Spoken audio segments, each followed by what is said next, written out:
Leaf कहाँ से originate होता है, originate from shoot apical meristem, arrange in order acropetal order. फिर मोस्ट इम्पॉर्टेंट होता है वेजिटेटिव ऑर्गन फॉर फोटोसिंथेसिस, मतलब आगे हमारा ऑरिजिनेट कहाँ से होता है लीफ, तो शूट एपिकल मेरिस्टेम से होता है। इसका ऑर्डर क्या होता है, तो एक्रोपिटल ऑर्डर होता है। और फिर सबसे ज़्यादा इम्पॉर्टेंट किस लिए होते हैं फोटोसिंथेसिस, तो वेजिटेटिव ऑर्गन के लिए इम्पॉर्टेंस होते हैं। फिर हम पढ़ेंगे लीफ की, इसमें लीफ बेस हेडिंग है, लीफ बेस पेटियोल लैमिना। तो लीफ बेस क्या होता है, attach to the stem connect to the leaf is called stem. फिर हम पढ़ेंगे पेटियोल। पेटियोल क्या होता है, ये होल्ड द ब्लेड, और फिर हमारा ये लॉन्ग होता है, थिन होता है, फ्लेक्सिबल होता है। और पेटियोल जो होता है हमारा अलाउ करता है फिल्टर करने में, यानी कि हवा देने में, विंड कूलिंग करने के लिए। और फिर हमारा लैमिना क्या होता है, ये ग्रीन पार्ट ऑफ लीव होता है, इसमें वेंट्स एंड वेनलेट्स पाए जाते हैं हमारे।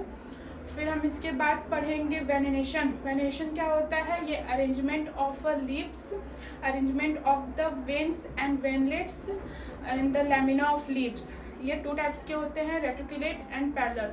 रेटिकुलेट जो होते हैं हमारे ये नेटवर्क में होते हैं वेनलेट्स, और जो हमारे पैरेलल्स में होते हैं वो हमारे पैरेलल होते हैं।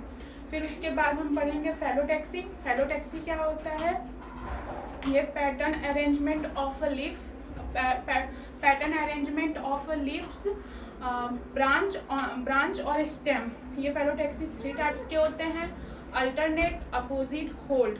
अल्टरनेट जो होते हैं हमारे, ये सिंगल लीफ अराइज होते हैं ईच नोड से, यानी कि हमारे जो लीव होते हैं वो एक पत्ती निकलते हैं सिर्फ एक नोड से, पर एक दूसरे के अल्टरनेट, यानी कि एक आगे होगा तो एक पीछे होगा, ऐसे अल्टरनेट होते हैं।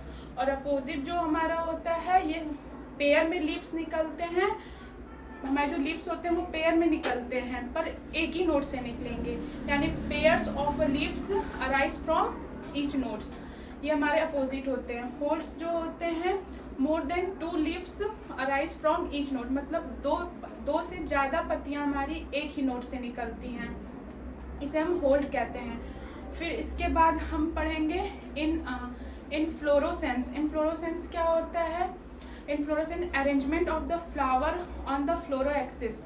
ये 2 टाइप्स के होते हैं, रेजमोस और साइमोस। रेजमोस जो होते हैं ये मेन एक्सिस कॉन्टिन्यूस ग्रो होते हैं और ये arrange in the acropetal order में रहते हैं, यानी कि हमारे जो रेजमोस हैं वो हमारे कॉन्टिन्यूस ग्रो होते रहते हैं प्लांट। और किस अरेंज में अरेंज होते हैं, इनका ऑर्डर क्या होता है, एक्रोपिटल ऑर्डर होता है। और साइमोस क्या होते हैं, ये साइमोस हमारे जो होते हैं ये अरेंज होते हैं बेसिडोपेटल्स में, और फिर ये मेन एक्सिस पे इनके टर्मिनेट्स हो जाते हैं, और फिर इनके जो कॉन्टिन्यूस ग्रो नहीं होते हैं, लिमिटिंग में ग्रो होते हैं, लिमिटिंग में हमारे ग्रो होते हैं। फिर उसके बाद हम क्या पढ़ेंगे कि फ्लावर का सिमेट्री हम देखेंगे कि फ्लावर किस किस में कैसे कैसे होता है। तो हमारा पहला है एक्टिनोमॉर्फिक, जाइगोमॉर्फिक और एसिमेट्री। एक्टिनोमॉर्फिक मतलब रेडियल सिमेट्री, जाइगोमॉर्फिक मतलब बाइलेटरल सिमेट्री, और एसिमेट्री मतलब सिर्फ एसिमेट्री। अब रेडियल सिमेट्री हम जानते हैं कि रेडियल सिमेट्री क्या होता है। रेडियल सिमेट्री उसे कहते हैं कि किसी भी हम पॉइंट से काटेंगे वो 2 पार्ट्स में इक्वल पार्ट्स में बढ़ जाता है। पर बायलैटरल सिमेट्री किसे कहते हैं, किसी भी कहीं से भी काटेंगे सिर्फ पर एक फिक्स जगह से काटेंगे तब इक्वल पार्ट में बटेगा। जैसे कि इंसान को ले लेते हैं बायलैटरल में, तो हम इंसान को जब किसी फिक्स जगह से काटेंगे तब वो इक्वल पार्ट में बटेगा। और एसिमेट्री मतलब कहीं से भी काटेंगे पर इक्वल पार्ट में नहीं बटेगा, जैसे कि कन्ना, वो हमारा एसिमेट्री में आ जाता है। फिर उसके बाद हम पढ़ेंगे कि फ्लावर कितने रिप्रोडक्टिव होल होते हैं, तो 2 होते हैं, 2 एसेसरी 2 रिप्रोडक्टिव होल होते हैं। एसेसरी में जो होते हैं हमारे कैलिक्स और कोरेला होते हैं, और रिप्रोडक्टिव होल में एंड्रोसियम और गाइनोसियम। और जो हमारे कैलिक्स और कोरेला होते हैं, कैलिक्स किससे मिल के बने होते हैं, तो सेपल से, और कोरेला किससे मिल के बने होते हैं, तो पेटल से मिल के बने होते हैं। फिर उसके बाद हम देखते हैं एंड्रोसियम और गाइनोसियम। एंड्रोसियम किससे मिलकर बने होते हैं, तो स्टेमन से। गाइनोसियम किससे मिलकर बने होते हैं, तो कार्पल से। फिर उसके बाद हम पढ़ेंगे रिप्रोडक्टिव होल। रिप्रोडक्टिव होल क्या होता है, रिप्रोडक्टिव होल एंड्रोसियम और गाइनोसियम। एंड्रोसियम किससे मिलकर बने होते हैं, स्टेमन से, और गाइनोसियम किससे मिलकर बने होते हैं, कार्पल से। एंडोसियम जो स्टेमन से मिलकर बने होते हैं, स्टेमन किससे मिलकर बने होते हैं, तो फिलामेंट और एंथर से। और कार्पल किससे मिलकर बने होते हैं, तो स्टिग्मा ओवरी स्टाइल से। अब हम पढ़ेंगे कि जो स्टेमेन होते हैं वो 2 पार्ट्स में होते हैं। अगर स्टेमेन फ्री रहेंगे तो उसे हम क्या कहेंगे, पॉलीसेप्लस। अगर हमारे स्टेमेन यूनाइटेड में रहेंगे तो 2 कंडीशन रहेगा। अगर वो अपने से मतलब इट सेल्फ यूनाइटेड रहेंगे तब हम उसको कोएजन ऑफ स्टेमेन कहेंगे। अगर वो अदर पार्ट से इन्वाइटेड रहेंगे तो उसे हम क्या कहेंगे, एडहेजन ऑफ स्टेमेन कहेंगे। फिर अगर वो अदर पार्ट से कैसे इन्वाइटेड रहेगा तो उसको हम एडहेजन ऑफ को स्टेमेन कहते हैं। पर किससे रहेगा, 2 चीज़ से रहेगा, एक पेटल्स एक पेरियंस। पेटल्स जो हमारे होते हैं उसे हम इपीपेटलस कहते हैं, पेरियन जो होते हैं उसे हम इपीफाइलस कहते हैं। पेटल्स में हम देख लेते हैं ब्रिंजल एग्जाम्पल होता है, और इपीफाइलस में क्या एग्जाम्पल होता है, लिली होता है। फिर उसके बाद हम क्या पढ़ेंगे, फिर उसके बाद हम एस्टिवेशन पढ़ेंगे कि एस्टिवेशन क्या होता है। ये अरेंजमेंट करता है सेपल्स और पेटल्स का। अगर उसमें 4 होते हैं, पहले वेलवेट, दूसरे ट्यूस्टेट, तीसरे इम्ब्रिकेट और चौथे वैक्सिलरी। पहला क्या होता है, पहला होता है हमारा वेलवेट। व्हेन सेपल्स और पेटल्स ये overlapping without overlapping just touch, मतलब है इसका कि अगर हमारा वेलवेट जो होता है हमारा, इसमें ओवरलैपिंग नहीं होता है, सिर्फ इसमें हल्का सा बस टच रहते हैं पर इसमें ओवरलैपिंग नहीं होता है। इसका एग्जांपल है कैलोट्रॉपी। अगर हम फिर पढ़ते हैं ट्यूस्टेट क्या होता है, ये ओवरलैपिंग नेक्स्ट वन, मतलब ये ओवरलैपिंग भी करता है और टच भी होता है, इसमें दोनों होता है। फिर हम पढ़ेंगे इम्ब्रिकेट जो होता है, इसमें ओवरलैपिंग होता है लेकिन कोई डायरेक्शन नहीं होता है, बिना डायरेक्शन के इसमें ओवरलैपिंग होता है। फिर इसमें हम पढ़ेंगे वैक्सिनरी क्या होता है, इसमें 5 वैक्सिनरी होता है। पहले होते हैं स्टैंडर्ड को हम वैक्सिलम भी कहते हैं। फिर दूसरे नंबर पे हमारे आते हैं एलोई और विंग, ये 2 होते हैं। और इसमें फिर तीसरे नंबर पे हमारे आते हैं किल और करीना, ये भी 2 होते हैं। फिर उसके बाद हम पढ़ेंगे प्लेजेंटेशन क्या होता है, इसमें अरेंजमेंट होता है ओव्यूल्स विद इन ओवरी, ये हमारे 5 होते हैं, मैक्सिनल, एक्सियल, प्लेसेंटा, बसल्स बॉडी और फ्री सेंट्रल। आगे हम पढ़ते हैं मैक्सिनल हमारा क्या होता है। तो मैक्सिनल जो होता है हमारा, इसमें हमारा जो placenta from a ridge along a ventral suture of ovule in the bond of forming of 2 rows। इसका मतलब है हमारा जो हमारा प्लेसेंटा है वो एक रिज बनाता है, और कहाँ पर बनाता है, तो वेंट्रल सूचर में बनाता है, वेंट्रल सूचर ऑफ ओवरी में।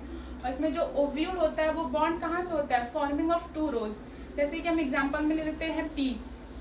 फिर उसके बाद हम पढ़ते हैं एक्सियल क्या होता है, when placenta is a axial ovule is attached to multilocular ovary. मतलब जो हमारा एक्सियल है, प्लेसेंटा क्या है हमारा, एक एक्सियल है, और वो कहाँ पे अटैच होता है ओव्यूल, तो एक मल्टीकुलर ओवरी में अटैच होता है हमारा। फिर उसके बाद पढ़ते हैं प्लेसेंटा क्या होता है, ovule develop in inner part of ovary, और फिर जो ovary of 1 chambered, but ovary is 2 chambered और फॉल्स सेप्टम की वजह से। मतलब इसका कि हमारा जो प्लेसेंटा है वो ओव्यूल कहाँ डेवलप्ड होता है, तो इनर पार्ट ऑफ ओवरी के नीचे वाले पार्ट से हमारा ओव्यूल डेवलप्ड होता है। ये ओवरी जो होता है वो सिंगल चैम्बर्ड का होता है, लेकिन हमें दिखता है 2 चैम्बर्ड का, क्यों, क्योंकि उसमें फॉल्स सेप्टम की वजह से हमें दिखता है।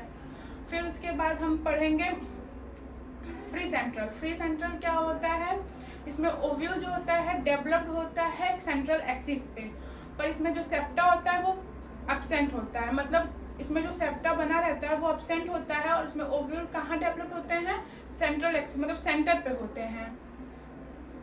और फिर उसके बाद हम पढ़ेंगे डाइकोट कि हमारा डाइकोट क्या होता है।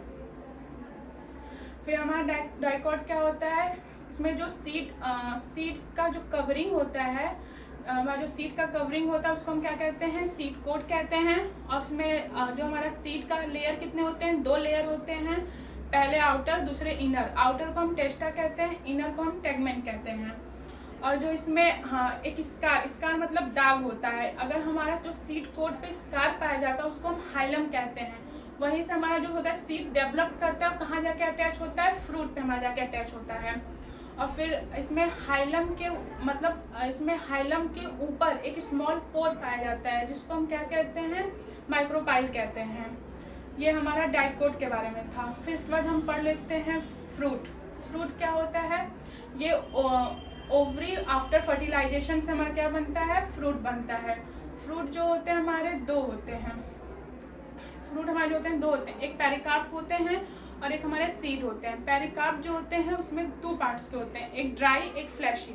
फ्लैशी जो होता है 3 में डिफ्रेंशिएट होता है, एक इपिकार्प, एक मीजोकार्प, एक इंडोकार्प। इपिकार्प मतलब बाहर वाले लेयर यानी कि आउटर लेयर, मीजोकार्प मतलब बीच वाले लेयर यानी कि मिडिल लेयर, और इंडोकार्प मतलब लास्ट वाले मतलब अंदर वाले लेयर यानी कि इनर लेयर।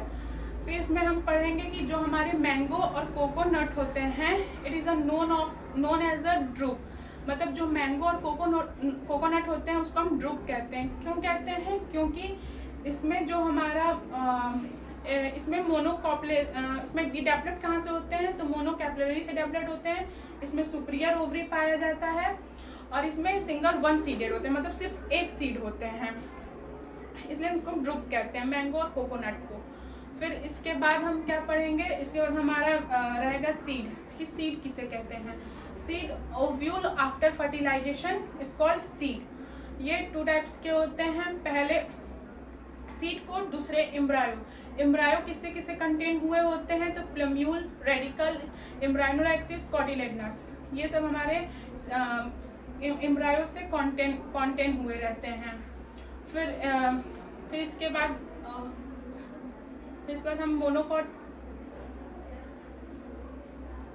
बस हो गया।